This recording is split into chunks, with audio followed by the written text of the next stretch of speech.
കേരളത്തിലെ ലത്തീൻ കത്തോലിക്കരുടെ ഉന്നത നയരൂപീകരണ ഏകോപന സമിതിയായ കേരള റീജിയണൽ ലാറ്റിൻ കാത്തലിക് കൗൺസിലിന്റെ രജത ജൂബിലി ആഘോഷങ്ങൾക്ക് മെയ് 17 ഞായറാഴ്ച കോഴിക്കോട് സമാരംഭം കുറിക്കുമെന്ന് KRLCC നേതൃത്വം. കോഴിക്കോട് അതിരൂപത ആർച്ച് ബിഷപ്പും KRLCC-BCയുടെയും പ്രസിഡന്റുമായ ആർച്ച് ബിഷപ്പ് ഡോക്ടർ വർഗീസ് ചക്കാലക്കലിന്റെ മുഖ്യ കാർമ്മികത്തിൽ പൊന്തിഫിക്കൽ ദിവ്യബലി അർപ്പിക്കുകയും തുടർന്ന് പൊതുസമ്മേളനം ഉദ്ഘാടനം ചെയ്യുമെന്നും അറിയിച്ചിട്ടുണ്ട്. ഇത് സംബന്ധിച്ച് നമ്മളോടൊപ്പം ഇപ്പോൾ father doctor Jiju George Arakkathara KRLCC general secretary father ഇപ്പോൾ നമ്മളോടൊപ്പം ചേരുന്നുണ്ട്. ഫാദർ, എന്തൊക്കെയാണ് ഇതിന്റെ വിശദാംശങ്ങൾ? നാളെ കോഴിക്കോട് അതിരൂപതയുടെ സെന്റ് സേവിയേഴ്സ് കോളേജിൽ വെച്ച് KRLCC-യുടെ 25ാം വാർഷികം രജത ജൂബിലി ആഘോഷങ്ങൾക്ക് പ്രൗഢമായിട്ട് ആരംഭം കുറിക്കുകയാണ്. 2002-ൽ പുണ്യശ്ലോകനായ വരാപ്പുഴ അതിരൂപതയുടെ മെത്രാപ്പോലിത്തയായിരുന്ന ഡാനിയൽ അച്ചാരുപറമ്പിൽ പിതാവിന്റെയും തിരുവനന്തപുരം അതിരൂപതയുടെ മെത്രാപ്പോലിത്തയായ ഇപ്പോൾ വിശ്രമ ജീവിതം നയിക്കുന്ന സൂസൈപ്പാക്കി പിതാവിന്റെയും ശക്തമായ നേതൃത്വത്തിലാണ് KRLCC എന്ന കേരളത്തിലെ ലത്തീൻ കത്തോലിക്കരുടെ 12 റോമൻ കത്തോലിക്ക രൂപതകളിലായി വ്യാപിച്ചു കിടക്കുന്ന 20 ലക്ഷത്തിൽ പരം വരുന്ന ലത്തീൻ കത്തോലിക്ക സമുദായ അംഗങ്ങളെ ഒരുമിച്ച് ചേർത്തുകൊണ്ട് കേരളത്തിലെ ഉന്നത നയരൂപീകരണ സമിതിയായി ലത്തീൻ കത്തോലിക്കരെ സംബന്ധിച്ച ഉന്നത നയരൂപീകരണ സമിതിയായി KRLCC രൂപീകരിച്ചത്.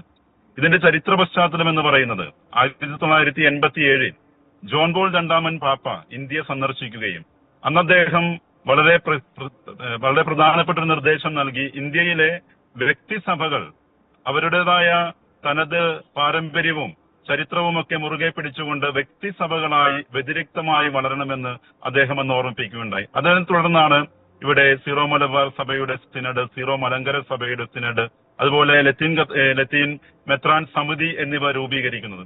അങ്ങനെ KRLC-BC Kerala region Latin Catholic bishops council രൂപീകരിച്ചു. അന്നത്തെ പിതാക്കന്മാർക്ക് കുറെ കൂടി വിശാലമായ വീക്ഷണത്തോടെ സിനഡാത്മക സഭ എന്ന രീതിയിൽ അൽമായരുടെ പങ്കാളിത്തം വർദ്ധിപ്പിക്കണം, സഭയെന്നാൽ ദൈവജനമാണ്, സഭയിൽ എല്ലാവർക്കും തുല്യ പങ്കാളിത്തമുണ്ട് എന്ന വിശാലമായ വീക്ഷണത്തോടെ അങ്ങനെയാണ് 2002-ൽ Kerala region Latin Catholic council എന്നുള്ള പ്രാദേശിക സംസ്ഥാനതല പങ്കാളിത്ത അജപാലന സംവിധാനം രൂപീകരിച്ചത്. കേരളത്തിലെ 12 ലത്തീൻ രൂപതകളും ഒരുമിച്ച് ചേർന്ന് എല്ലാ രൂപതകളിലെയും പിതാക്കന്മാർ, വികാരി ജനറൽമാർ, അതുപോലെ പ്രീസ്റ്റ് കൗൺസിൽ പ്രതിനിധികൾ, പാസ്റ്റർ കൗൺസിൽ സെക്രട്ടറിമാർ, യുവജന പ്രതിനിധികൾ, സംഘടനാ ഭാരവാഹികൾ, അങ്ങനെ 216 അംഗങ്ങളാണ് ഈ KRLCC-യിൽ അംഗങ്ങളായിട്ടുള്ളത്. ഇതിന്റെ ദർശനം സിനഡാത്മക സഭ എന്നുള്ളതാണ്. നമുക്കറിയാം, ആഗോള സഭയിൽ സിനഡാത്മക സഭയെ പറ്റിയുള്ള ചർച്ചകളും പ്രവർത്തനങ്ങളും ഇപ്പോൾ വളരെ ഊർജിതമായി നടന്നുകൊണ്ടിരിക്കുകയാണ്. ആഗോള കത്തോലിക്ക സഭയിൽ 2021-ലാണ് ഫ്രാൻസിസ് പാപ്പ സിനഡാത്മക സഭ എന്ന ദർശനം മുന്നോട്ട് വെച്ചതും അതിനുവേണ്ടിയുള്ള പ്രവർത്തനങ്ങൾ ഊർജിതമായതും.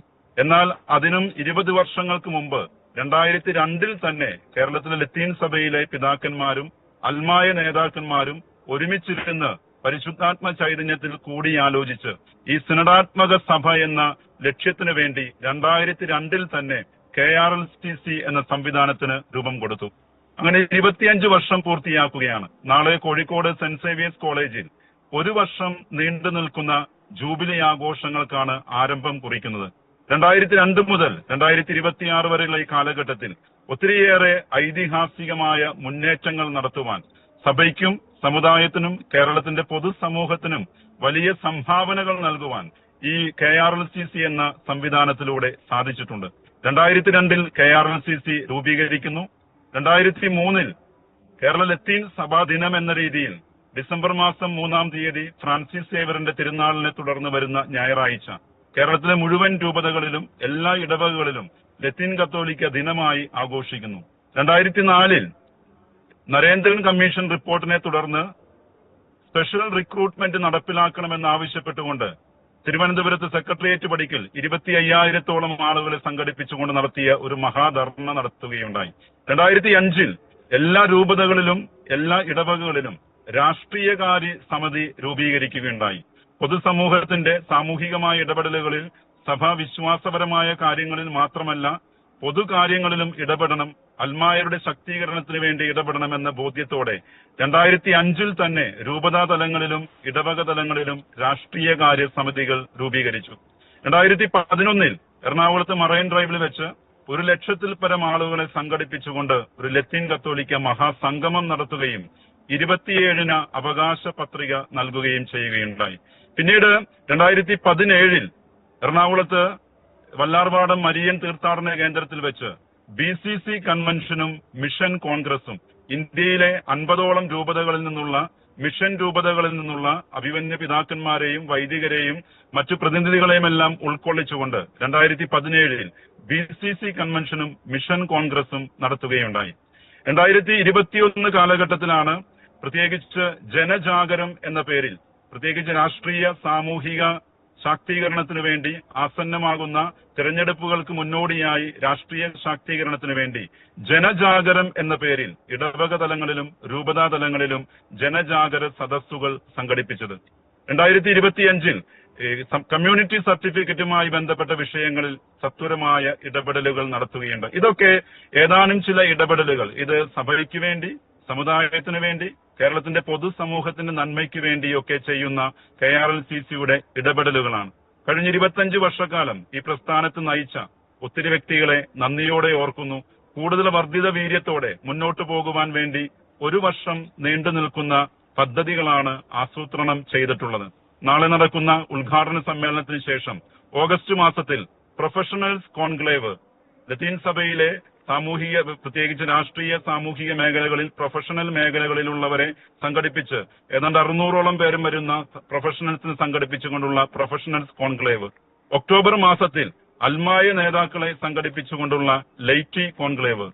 ഡിസംബർ മാസത്തിൽ വൈദികർ, സന്യസ്തർ, സെമിനാരി വിദ്യാർത്ഥികൾ എന്നിവരെ ഒരുമിച്ചുകൊണ്ടുള്ള religious and clergy conclave. December മാസത്തിൽ തന്നെ മാധ്യമ മേഖലകളിൽ, കലാസാഹിത്യ സാംസ്കാരിക മേഖലകളിൽ പ്രവർത്തിക്കുന്നവരെ ഒരുമിച്ച് ചേർത്തുകൊണ്ടുള്ള മീഡിയ കോൺക്ലേവ്. അതിന്റെയെല്ലാം സമാപനമായി 2027 മെയ് മാസം 23-ാം തീയതി എറണാകുളത്ത് അതിമഹത്തായ ഒരു സമ്മേളനത്തോടുകൂടി ഈ ജൂബിലി വർഷങ്ങൾക്ക് വിരാമം കുറിക്കും. ഇപ്രകാരമാണ് ഈ പ്രോഗ്രാം ക്രമീകരിച്ചിട്ടുള്ളത്. KRLCC എന്ന സംവിധാനം, അൽമായ പങ്കാളിത്തം, ഇത് തന്നെയാണ് കഴിഞ്ഞ 25 വർഷം കൊണ്ട് ഈ പ്രസ്ഥാനമുണ്ടാക്കിയ മുന്നേറ്റത്തെ പറ്റി ചിന്തിക്കുമ്പോൾ അൽമായരുടെ സജീവമായ പങ്കാളിത്തം. 216 പേർ അംഗങ്ങളായിട്ടുള്ള ഈ ജനറൽ ബോഡി വർഷത്തിൽ 2 തവണ സമ്മേളിച്ച് സഭയെയും സമുദായത്തെയും സമൂഹത്തെയും സംബന്ധിക്കുന്ന പൊതുവിഷയങ്ങളെ പറ്റി ഗഹനമായ ഗൗരവതരമായ ചർച്ചകൾ നടത്തുകയും ഉചിതമായ നയങ്ങളും തീരുമാനങ്ങളും എടുത്ത് നടപ്പിലാക്കി വരുന്നു. പ്രത്യേകിച്ച് കഴിഞ്ഞ നാളുകളിൽ രൂപീകരിച്ച വിദ്യാഭ്യാസത്തെ സംബന്ധിച്ച, രാഷ്ട്രീയത്തെ സംബന്ധിച്ച, വികസനത്തെ സംബന്ധിച്ച, യുവജനങ്ങളെ സംബന്ധിച്ച നയരേഖകൾ വലിയ മുന്നേറ്റത്തിന് കാരണമായിട്ടുണ്ട്. ഈ ജൂബിലി വർഷത്തിലേക്ക് എല്ലാവരുടെയും സജീവമായ സഹകരണം പ്രത്യേകം അഭ്യർത്ഥിക്കുന്നു. സിനഡാത്മക ചൈതന്യത്തിൽ വർദ്ധിതമായ അൽമായ പങ്കാളിത്തത്തോടെ സഭ ദൈവജനമാണ് എന്ന ബോധ്യത്തോടെ അഭിമന്യ പിതാക്കന്മാരും വൈദികരും സന്യസ്തരും അൽമായരും ഒരുമിച്ചുള്ള മുന്നോട്ടുള്ള യാത്രയ്ക്ക് ഈ ജൂബിലി ആഘോഷങ്ങൾ വലിയ ഊർജവും കരുത്തും പകരുമെന്ന് ഞങ്ങൾ പ്രതീക്ഷിക്കുന്നു. ഫാദർ, മറ്റൊരു കാര്യം, ഈ കാലഘട്ടത്തിൽ എത്രത്തോളം പ്രാധാന്യം ഈ സംഘടനയ്ക്ക് ഉണ്ട് എന്നാണ് കരുതുന്നത്, മനസ്സിലാക്കുന്നത്?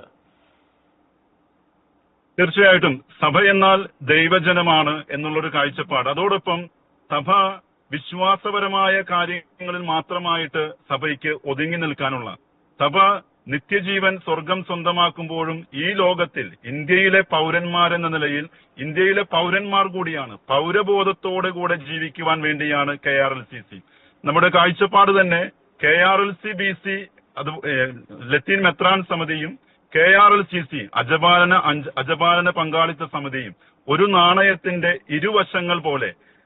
ബിഷപ്സ് കൗൺസിൽ സഭാത്മകമായ കാര്യങ്ങളിൽ ശ്രദ്ധ കേന്ദ്രീകരിക്കുമ്പോൾ KRLCC സാമൂഹികമായ, രാഷ്ട്രീയമായ, പൗര അവകാശങ്ങളെ സംബന്ധിച്ച കാര്യങ്ങളിൽ കേന്ദ്രീകരിക്കുന്നു. KRLCC-ക്ക് കൂടുതൽ പ്രസക്തിയുണ്ട് എന്നാണ് നമ്മൾ മനസ്സിലാക്കുക. കാരണം ഇന്ത്യയിലെ പൗരന്മാരെന്ന നിലയിൽ ഭരണഘടന നൽകുന്ന അവസരങ്ങളും അവകാശങ്ങളും സമനീതിയും സമത്വവും ഇതിനൊക്കെ വേണ്ടി നിലകൊള്ളുവാൻ, അത് ക്രൈസ്തവരെ സംബന്ധിച്ചത് മാത്രമല്ല പൊതുസമൂഹത്തിന്റെ ആവശ്യങ്ങളിൽ പോലും ഇടപെടുവാനും സമനീതിക്ക് വേണ്ടി ഭരണഘടനാപരമായ അവകാശങ്ങൾ സംരക്ഷിക്കുവാൻ വേണ്ടി ഇപ്രകാരമുള്ള ഒരു വേദി തീർച്ചയായും ആവശ്യമാണ്. കഴിഞ്ഞ കാലങ്ങളിൽ KRLCC കൂടുതലും പ്രവർത്തിച്ചത് ഇതിനു വേണ്ടിയാണ്. KRLCC-ക്ക് 24 കമ്മീഷനുകളുണ്ട്. ഈ 24 കമ്മീഷനുകളെ 6 മിനിസ്ട്രികളായി ചുരുക്കിയിരിക്കുന്നു. ഈ 6 മിനിസ്ട്രികളിൽ കേവലം ഒന്ന് മാത്രമാണ് സഭാപരമായ വിശ്വാസപരമായ കാര്യങ്ങളിൽ ശ്രദ്ധ കേന്ദ്രീകരിക്കുന്നത്. മറ്റ് 5 മിനിസ്ട്രികളും സാമൂഹികമായ, രാഷ്ട്രീയമായ, പൗരബോധത്തെയും പൗരാവകാശത്തെയും സംബന്ധിച്ച മേഖലകളിലാണ് കേന്ദ്രീകരിക്കുക. അതുകൊണ്ട് ഞാൻ മനസ്സിലാക്കുക, KRLCCയുടെ പ്രസക്തി ഇന്ന് കൂടുതൽ വർദ്ധിച്ചിരിക്കുന്നു. അൽമായ പങ്കാളിത്തം, സാമൂഹികമായ ഇടപെടൽ, രാഷ്ട്രീയമായ മുന്നേറ്റം, ഭരണഘടനാപരമായ അവകാശങ്ങളുടെ സംരക്ഷണം എന്നീ കാര്യങ്ങൾക്ക് KRLCCക്ക് വലിയ സംഭാവനകൾ നൽകുവാൻ സാധിക്കുമെന്ന് ഞാൻ വിശ്വസിക്കുന്നു. വളരെ നന്ദി ഫാദർ, ഈ വിഷയവുമായി ബന്ധപ്പെട്ട് ഞങ്ങളോട് സംസാരിച്ചതിന് വളരെ നന്ദി.